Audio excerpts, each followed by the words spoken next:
Kabut di Baturaden tidak pernah benar-benar turun.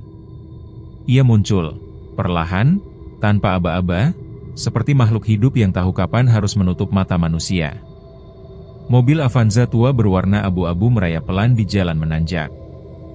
Lampu utama memantul pada kabut yang kian menebal, menciptakan bayangan aneh di antara batang-batang pinus yang menjulang rapat di kanan kiri jalan. Ini jalannya benar, suara Rina terdengar dari kursi depan, mencoba terdengar santai meski jarinya menggenggam sabuk pengaman. Arga menatap lurus ke depan. Iya. GPS bilang lurus terus. Penginapannya nggak jauh. Namun ada sesuatu yang janggal. Jalan yang seharusnya beraspal halus kini berubah menjadi kasar, berlubang, dan semakin sempit. Marka jalan menghilang. Tak ada rumah, tak ada warung, tak ada satupun tanda kehidupan, kecuali suara hutan yang pelan tapi konstan, seperti napas panjang. Di kursi belakang, Dimas sibuk memegang ponselnya, merekam suasana. Cocok banget buat konten, katanya, tertawa kecil. Kabut Baturaden, horor Vibes. Naya tidak ikut tertawa. Sejak 5 menit lalu, perutnya terasa tak nyaman. Ia menatap keluar jendela, ke arah hutan yang kini hampir sepenuhnya tertutup kabut.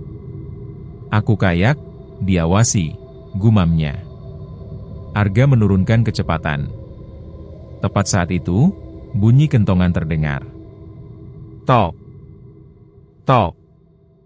Tok. Pelan. Jauh. Tapi jelas. Semua terdiam.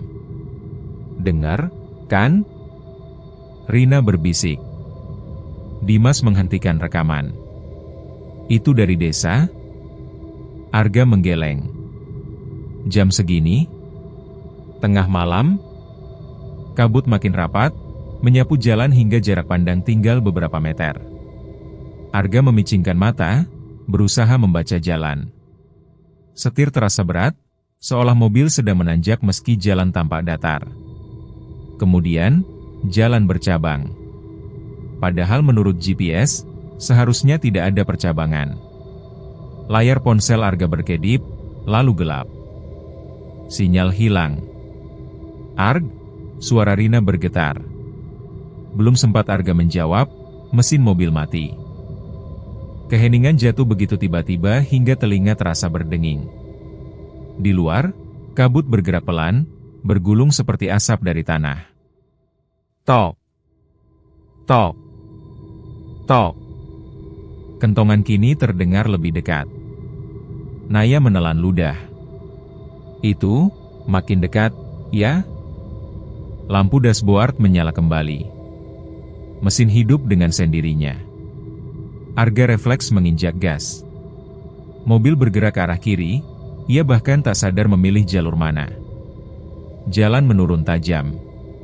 Pepohonan membuka diri, menyingkap sebuah bangunan tua di kejauhan. Sebuah villa berdiri sendirian, lampu terasnya menyala kekuningan, memantul samar di kabut. Penginapannya? Dimas menyipitkan mata. Bukan, jawab Arga pelan. Alamatnya beda. Namun roda mobil sudah berhenti di depan gerbang besi berkarat. Gerbang itu terbuka perlahan, mengeluarkan bunyi decit panjang, seolah telah menunggu lama untuk dibuka. Kabut berhenti tepat di batas halaman villa. Seakan tidak diizinkan masuk. Dari teras, sesosok pria tua berdiri. Tubuhnya kurus, kulitnya pucat keabu-abuan. Matanya menatap lurus ke arah mobil, tanpa berkedip. Pintu mobil terasa berat saat dibuka. Pria itu tersenyum tipis. Kulo sampun nentosi, katanya pelan. Aku sudah menunggu. Dan di saat itulah, Arga menyadari sesuatu yang membuat dadanya sesak. Tak ada satupun suara hutan. Tak ada angin. Tak ada serangga. Tak ada burung. Baturaden, diam. Langkah pertama Arga di halaman villa terasa salah. Tanahnya lembab, terlalu lembut untuk sebuah pekarangan yang tanpa terawat. Setiap injakan meninggalkan bekas yang tidak kembali, seolah tanah itu menelan jejak kaki dengan sengaja. Pria tua itu berdiri di ambang pintu. Lampu teras menggantung tepat di atas kepalanya, memantulkan bayangan wajah yang tak sepenuhnya utuh. Dari dekat, Arga mencium bau kayu lapuk bercampur tanah basah. "Maaf, Pak, ini villa siapa?" tanya Arga, mencoba sopan. Pria itu tidak langsung menjawab. Matanya berpindah satu persatu ke wajah mereka, berhenti lebih lama di Naya. Bibirnya bergerak perlahan. "Wonten kamar sekawan," katanya. "Cukup." Rina mengerutkan kening. "Kami belum pesan di sini." Pria itu tersenyum, tapi senyum itu tidak sampai ke mata. "Boten napa? Wengi punika boten sae kangge medal. Malam ini tidak baik untuk keluar." Tanpa menunggu persetujuan, pria itu berbalik masuk. Pintu kayu terbuka lebih lebar, memperlihatkan lorong gelap yang hanya diterangi satu lampu minyak di ujungnya. Arga menoleh ke yang lain. Hujan mulai turun lagi, dingin dan deras. Jalan di belakang mereka tak terlihat lagi, ditelan kabut. Mereka masuk. Begitu langkah terakhir melewati ambang pintu, angin mati. Pintu menutup sendiri dengan bunyi tupelan, terlalu pelan untuk pintu setua itu. Rina refleks menoleh. "Pintu?" "Angin," jawab Dimas cepat, meski wajahnya pucat. Lorong villa panjang, lebih panjang dari yang terlihat dari luar. Dindingnya kayu gelap, dihiasi figura foto hitam putih. Isinya pemandangan hutan, air terjun, dan bangunan villa yang sama, namun tanpa mereka. Naya berhenti di satu figura. Yang ini, suaranya hampir tak terdengar. Dalam foto itu, terlihat 4 orang berdiri di halaman villa. Wajah mereka buram, tapi posisi tubuhnya persis seperti mereka tadi saat turun dari mobil. Arga menarik Naya. "Jangan lama-lama." Pria tua itu membuka pintu kamar satu persatu. "Kamar punika," katanya. "Kamar emburi, boten dipun lebokaken. Kamar belakang, jangan dimasuki. Tak ada kunci, hanya pintu kayu tipis." Di dalam kamar Arga dan Rina, ranjang tua tertata rapi, sprei putih bersih, terlalu bersih untuk bangunan setua ini. Udara dingin menusuk tulang, tapi tidak ada jendela yang terbuka. Di kamar Dimas, jam dinding berdetak kencang meski jarumnya tidak bergerak. Naya memilih kamar dekat kamar mandi. Begitu pintunya dibuka, bau lembab menyergap, disusul suara air menetes entah dari mana. "Pak," panggil Arga saat pria tua itu hendak pergi. "Nama villanya apa?" Langkah pria itu berhenti.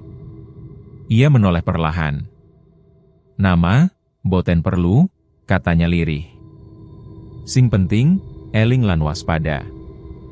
Lalu ia menghilang di ujung lorong, tanpa suara langkah. Malam makin larut. Di ruang tengah, mereka berkumpul.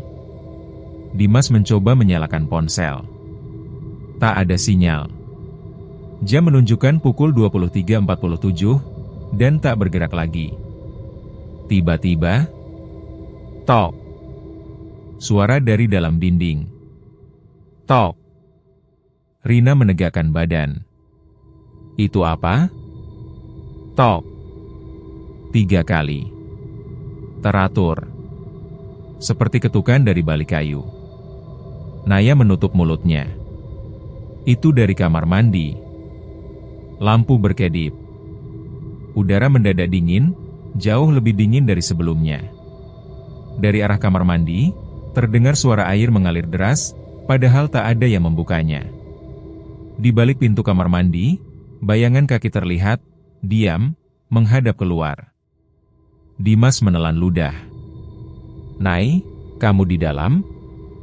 Tak ada jawaban. Hanya suara air. Dan sebuah tarikan napas panjang, tepat di balik pintu. Tidak ada satupun dari mereka yang bergerak. Suara air di balik pintu kamar mandi mengalir deras, seolah keran diputar penuh.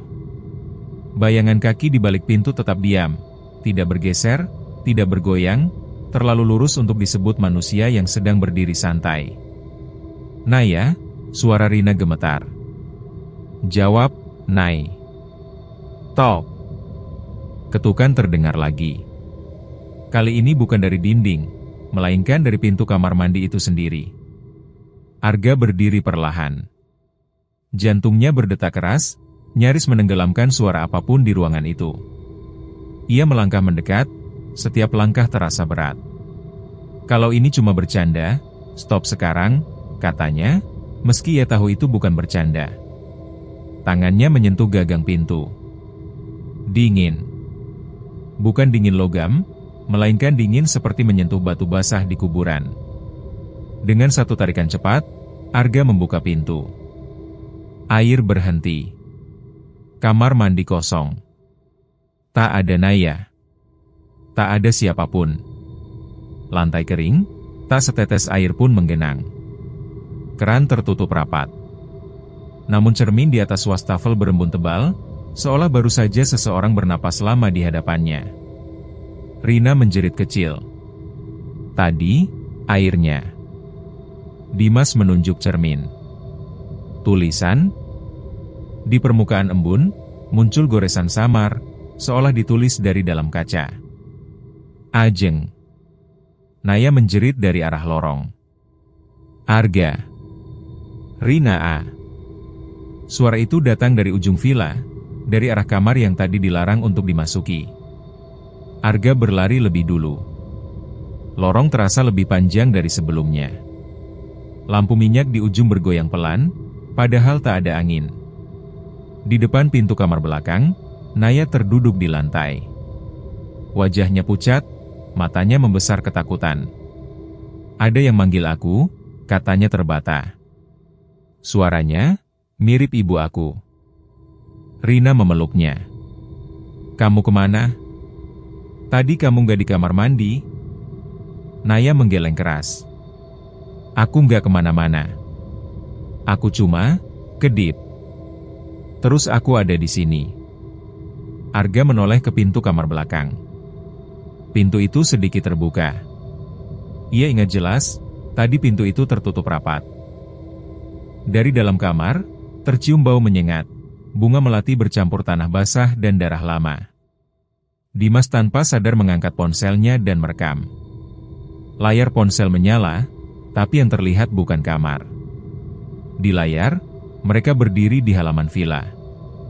Malam. Kabut tebal. Dan di belakang mereka, sesuatu berdiri sangat dekat. Wajahnya tertutup rambut panjang, kepalanya miring dengan sudut yang mustahil. Matikan, Arga berbisik tajam. Sekarang. Dimas mematikan ponsel. Tangannya gemetar. Dari dalam kamar belakang, terdengar suara gamelan pelan, lirih, sumbang, seperti dimainkan dari bawah tanah. Lalu suara perempuan berbisik, berlapis-lapis, seakan banyak mulut berbicara bersamaan. Wangsul. Wis cedak. Pulang. Sudah dekat. Naya menutup telinganya sambil menangis.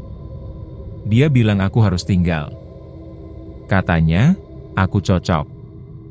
Lampu lorong padam. Dalam gelap, terdengar langkah kaki, bukan satu pasang, tapi banyak, berjalan pelan mengitari mereka. Saat lampu menyala kembali, pintu kamar belakang tertutup rapat. Dan di permukaannya, muncul bekas tapak tangan kecil, satu persatu, dari dalam keluar. Seolah ada yang mencoba keluar. Tidak ada yang berani bicara setelah lampu menyala kembali. Tapak tangan kecil di pintu kamar belakang perlahan memudar, meninggalkan bekas lembab seperti lumpur tipis. Udara di lorong menjadi lebih pengap, berbau tanah basah dan dedaunan busuk. Kita keluar, kata Arga akhirnya. Suaranya serak. Sekarang. Rina mengangguk cepat. Dimas meraih jaketnya. Naya hanya menatap lantai, seolah takut jika matanya bertemu sesuatu. Mereka berlari menuju pintu depan. Namun lorong itu tidak berakhir. Setiap langkah terasa sama. Lampu minyak yang seharusnya berada di ujung lorong kini muncul lagi di depan mereka. Berulang, seperti berjalan di dalam lingkaran yang tak terlihat. Astagfirullah, Rina terisak. Ini nggak mungkin. Arga memukul dinding kayu. Bunyi yang keluar bukan suara kayu, melainkan gema kosong, seperti memukul tanah kubur. Villa ini nggak mau kita pergi, gumam Dimas. Tiba-tiba pintu depan terbuka sendiri. Kabut menyembur masuk, dingin dan basah, menyentuh kaki mereka seperti jari-jari halus. Dari luar, terdengar suara hutan, ranting patah, dedaunan digeser sesuatu yang besar. Sekarang, Arga menarik Naya. Mereka keluar. Halaman villa berubah. Gerbang besi berkarat menghilang. Jalan setapak yang tadi mereka lalui kini tertutup semak liar. Pepohonan berdiri lebih rapat, seolah merapatkan barisan untuk menutup jalan. Di kejauhan, air terjun mengalir, suaranya berat dan dalam, padahal tidak ada air terjun di sekitar villa, setidaknya tidak sedekat itu. Ke sana, Dimas menunjuk sumber suara air. Mereka berlari menembus hutan. Tanah berlumpur, licin. Setiap langkah terasa seperti ditarik ke bawah. Kabut menggantung rendah, menutup pandangan hingga batas lutut. Naya tersandung.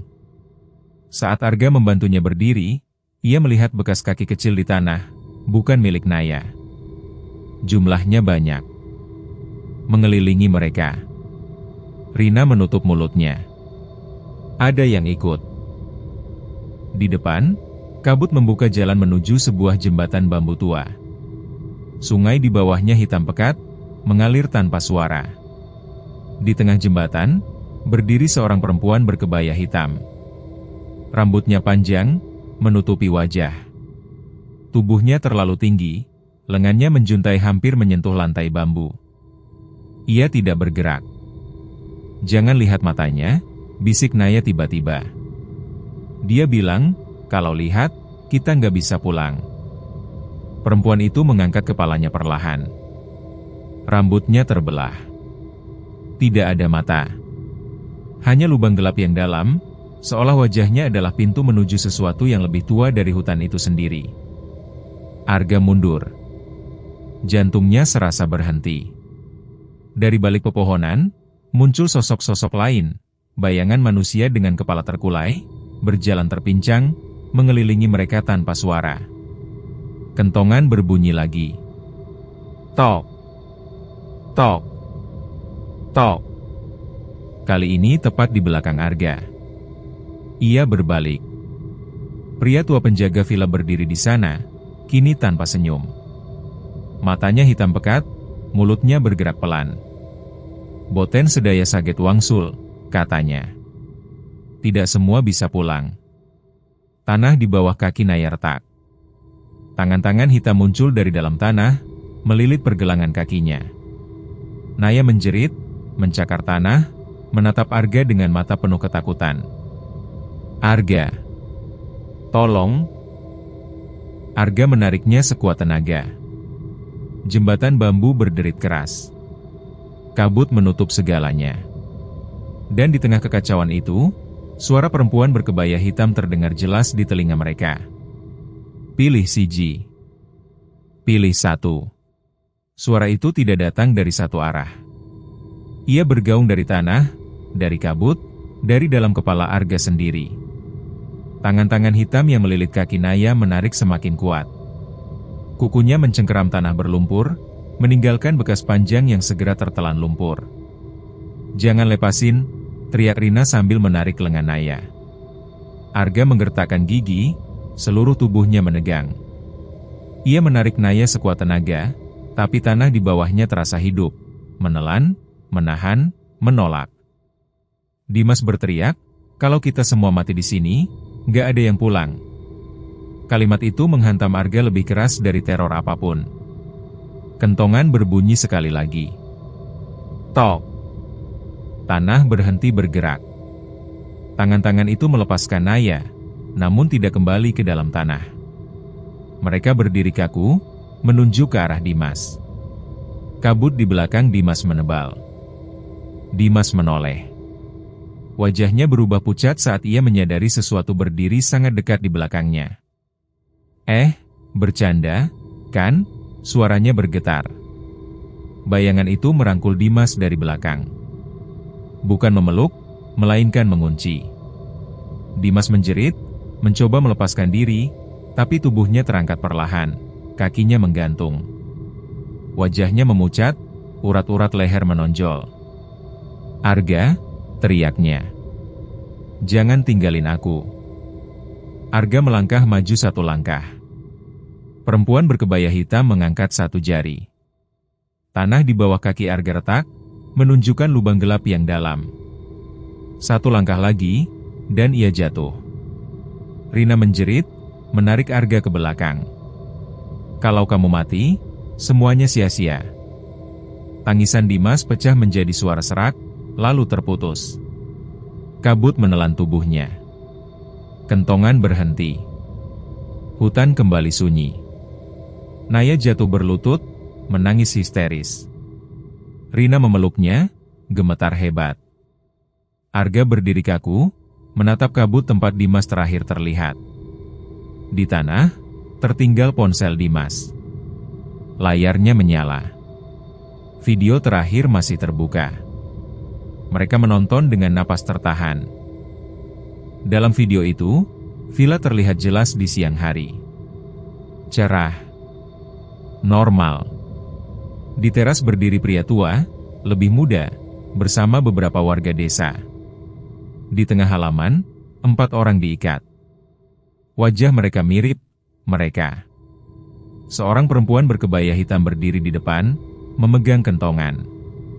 Pria tua berkata pelan di video. "Supaya lereng tetap tenang, wonten sing kedah ngentosi." Supaya lereng tetap tenang, harus ada yang menunggu. Video berhenti. Naya berbisik lirih, suaranya kosong. "Kita pengganti." Arga mengepalkan tangan. Dadanya sesak oleh rasa bersalah yang menusuk lebih dalam dari rasa takut. Ia menatap hutan yang kini terasa seperti penjara raksasa. Dari kejauhan, terdengar suara Dimas, pelan, terdistorsi. "Ga, jangan lupa aku." Rina menutup telinganya. Itu bukan dia. Namun Arga tahu. Itu cukup mirip untuk menghancurkannya. Hutan tidak memberi mereka waktu untuk berduka. Begitu suara Dimas menghilang, kabut bergerak lagi, lebih rendah, lebih berat. Setiap tarikan napas terasa seperti menghirup tanah kubur. Arga memungut ponsel Dimas dan memasukkannya ke saku jaket, seolah benda itu masih bisa menyelamatkan sesuatu. "Kita harus jalan," katanya pelan. "Kalau diam, kita mati satu-satu." Naya tidak menjawab. Matanya kosong, menatap tanah yang masih menyisakan bekas seretan tubuh Dimas. Rina menggenggam tangan Naya erat-erat. "Lihat aku, Nay. Dengar aku. Kita masih hidup." Langkah mereka terseret menuju arah yang tidak mereka kenal. Pepohonan berubah bentuk, batangnya melengkung tak wajar, akar-akar mencuat dari tanah seperti tulang rusuk raksasa. Di antara akar itu, Arga melihat kain kafan robek, tersangkut, berlumur tanah merah kehitaman. "Di sini, banyak yang mati," gumamnya. Jawabannya datang dari depan. Pria tua penjaga villa berdiri di antara 2 pohon besar. Kini ia membawa kentongan di tangannya. Wajahnya tak lagi menyerupai manusia sepenuhnya. Kulitnya retak-retak, seperti tanah kering. "Kowe wes weruh," katanya. "Saiki kudu neruske. Kalian sudah melihat. Sekarang harus meneruskan." "Ini gila?" Arga berteriak. "Kami bukan bagian dari ini." Penjaga itu tersenyum tipis. "Kabeh sing lebu, dadi bagian. Semua yang masuk, menjadi bagian." Ia mengetukkan kentongan ke tanah. Tok. Tanah di sekitar mereka bergerak. Dari balik pepohonan, sosok-sosok muncul, bukan bayangan lagi. Tubuh mereka nyata, tapi rusak, leher tertekuk, kaki terbalik, wajah tanpa mata. Mereka berjalan pincang, menyeret tubuh, mengelilingi Arga, Rina, dan Naya. Naya menjerit. Salah satu sosok itu menyentuh lengannya. Kulitnya dingin dan basah, seperti mayat baru diangkat dari sungai. Arga memukulnya. Tangannya menembus dada makhluk itu, tidak ada tulang, hanya lumpur dan bau busuk. Lari, teriak Arga. Mereka berlari tanpa arah. Cabang pohon mencakar wajah, akar mencengkeram kaki. Di belakang, langkah-langkah berat mengikuti, tak terburu-buru, yakin mangsanya tak akan pergi jauh. Tiba-tiba, Arga berhenti. Di depannya berdiri Dimas. Utuh. Bersih. Tersenyum seperti biasa. Kenapa kamu ninggalin aku? Tanya Dimas pelan. Rina menarik Arga. Jangan. Itu bukan dia. Namun Dimas melangkah mendekat. Matanya berubah hitam. Mulutnya terbuka lebih lebar dari seharusnya. Sekarang giliran kamu, Ga. Arga menjerit dan menutup mata. Saat ia membukanya kembali, Dimas menghilang. Sebagai gantinya, ia melihat dirinya sendiri, berdiri kaku di depan villa, membawa kentongan. Visi itu menghantamnya seperti palu. Apa maksudnya ini? Arga terisak. Suara perempuan berkebaya hitam muncul tepat di belakangnya, dingin di telinga. Sing selamat, sing gelem enja. Yang selamat, adalah yang bersedia menjaga. Rina jatuh tersungkur. Dari punggungnya, muncul goresan panjang, seperti dicakar dari dalam. Darah mengalir, hangat dan nyata. Naya menjerit histeris. Penjaga villa berdiri di hadapan Arga sekali lagi. Siji maneh. Banjur rampung. Satu lagi. Lalu selesai. Arga menyadari kebenaran yang membuat kakinya lemas. Baturaden tidak membunuh semua tamunya. Ia memilih satu, untuk tinggal selamanya. Hutan berhenti bergerak. Bukan karena tenang, melainkan karena menunggu. Kabut menggantung diam di udara, seolah waktu menahan napasnya sendiri.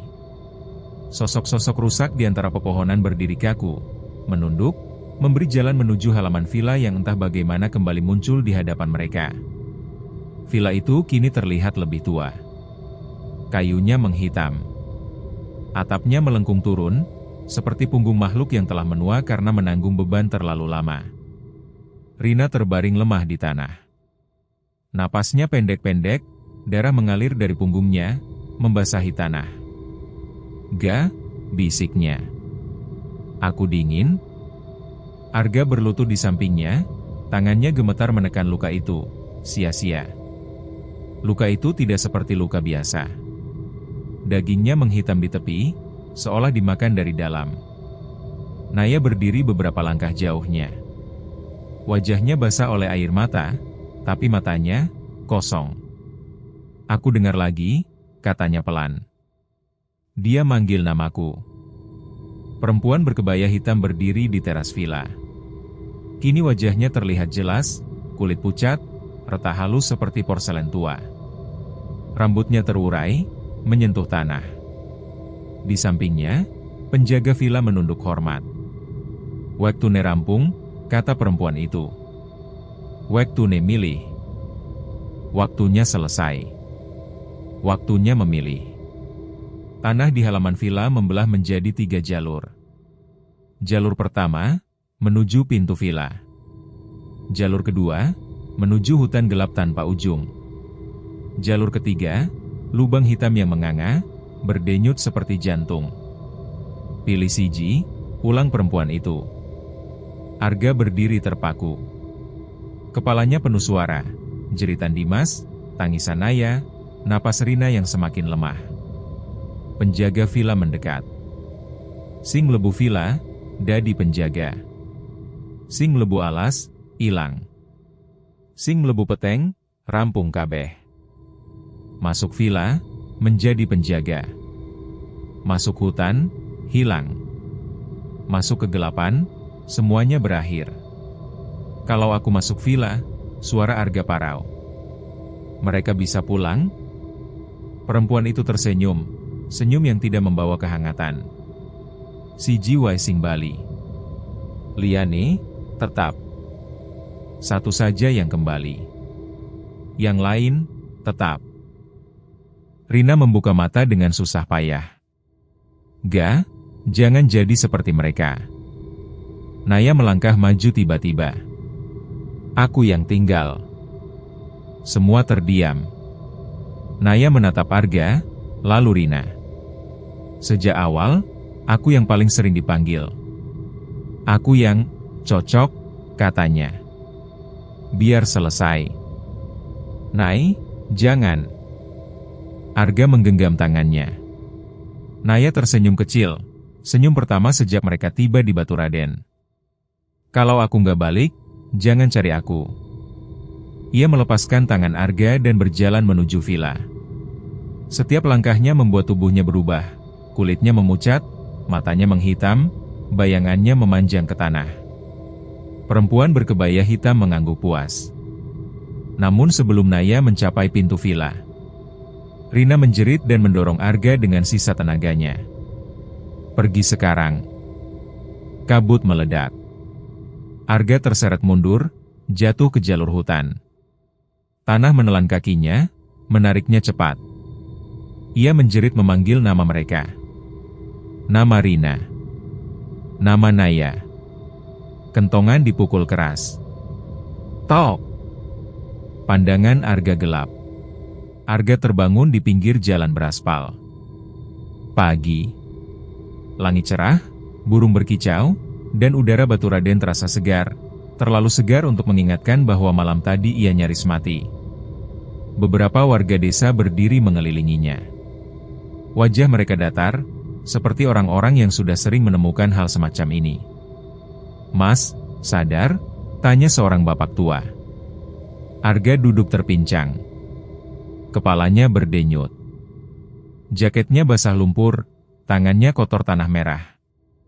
Teman-teman saya, suaranya pecah. Ada 2 perempuan, dan 1 laki-laki.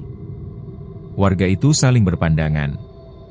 Sampeyan piyambakan, Mas, jawabnya pelan. Ora ana wong liya. Tidak ada siapa-siapa. Arga memaksa berdiri, menoleh ke arah hutan. Dari jalan itu, tidak ada villa. Tidak ada gerbang. Tidak ada jalan setapak. Hanya hutan pinus biasa dan kabut tipis yang perlahan naik. Polisi datang. Laporan dibuat. Pencarian dilakukan. Hasilnya nihil. Tidak ada villa tua. Tidak ada jembatan bambu. Tidak ada jejak Dimas, Rina, atau Naya. Mereka tidak pernah tercatat berada di Baturaden. Hari-hari berlalu. Arga kembali ke kota. Hidup berjalan. Luka di tangannya sembuh, kecuali 1 bekas hitam di pergelangan, menyerupai bekas genggaman tangan kecil. Setiap malam berkabut, Arga terbangun oleh suara kentongan. Tok! Tok! Tok! Di kamar mandi apartemennya, cermin sering berembun sendiri. Kadang, muncul bekas tulisan samar yang cepat menghilang. Ajeng. Suatu malam, saat hujan turun deras, Arga membuka ponsel lama, ponsel Dimas, yang entah bagaimana masih ada di tasnya. Ada 1 video baru. Tanggalnya hari ini. Dengan jari gemetar, Arga memutarnya. Video memperlihatkan villa itu, utuh, terang, seolah baru. Di teras berdiri seorang perempuan muda, mengenakan kebaya hitam. Wajahnya tenang, matanya kosong. Di sampingnya, berdiri penjaga villa yang baru. Wajahnya mirip Arga. Perempuan itu menatap kamera dan tersenyum tipis. Sing mlebu Baturaden, mboten ne piyambakan. Yang masuk Baturaden, tidak pernah sendirian. Layar gelap. Di dunia nyata, kabut menyusup perlahan ke kamar Arga. Dan di lereng Gunung Slamet, villa itu kembali menyalakan lampunya. Menunggu tamu berikutnya.